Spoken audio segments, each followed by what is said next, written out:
হরিচরণ চাষি, চালাক, হাসি খুশি গ্রাম্য কৃষক।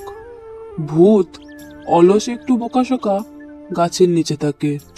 দুলাল হরিচরণের বন্ধু, একটু সন্দেহপ্রবণ। বুড়ি হলো হরিচরণের প্রিয় গরু। সকাল সকাল গ্রামের মাঠে জমি চাষে ব্যস্ত হরিচরণ চাষি, তার সঙ্গে তার প্রিয় গরু বুড়ি, আর তার মাথায় আছে হাজারো বুদ্ধির খেলা। এই বছর যদি ধানটা ভালো হয় তাহলে বুড়ির জন্য পলা হার বানাবো। পেছন থেকে দুলাল আসে তার কাছে। হে হরি, তোকে তো দেখি মাঠে পড়ে থাকিস, বিশ্রাম করিস না?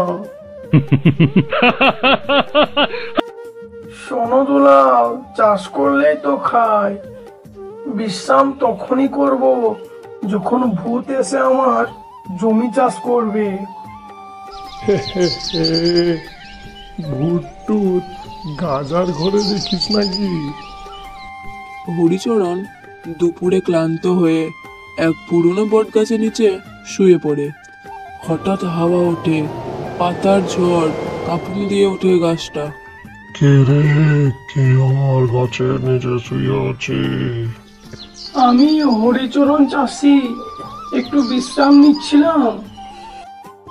এই গাছটা আমার ঘর, উঠে যা, নাই ভূতে ধরবে।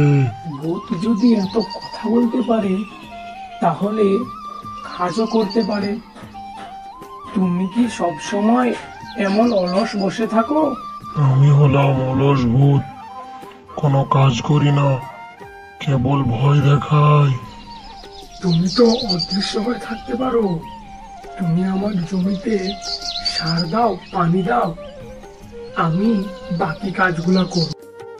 মানে দেখা যাব না, শুধু একটু কাজ করতে হবে, খুব কষ্ট হবে না, তাই তো?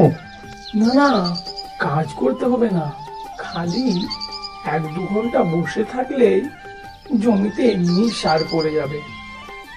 ওরে বাবা, তাই বলো?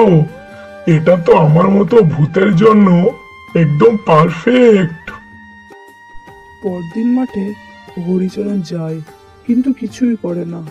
পেছনে ভূত কাজ করছে। গরু বুড়ি আনন্দে লাফায়।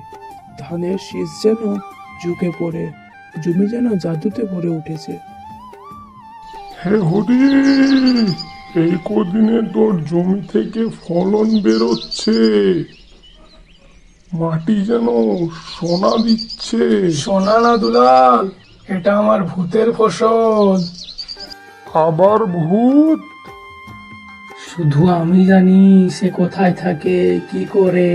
আমি ভাবছিলাম শুয়ে বসে গাছের নিচে অলসভাবে দিন কাটাবো, এখন তো দেখছি আমি চাষি ভূত হয়ে গেছি। শুধু তুই নয় ভোদ্দা, আমি তোর কাজের জন্য সেরা কৃষক পুরস্কার পেতে চলেছি।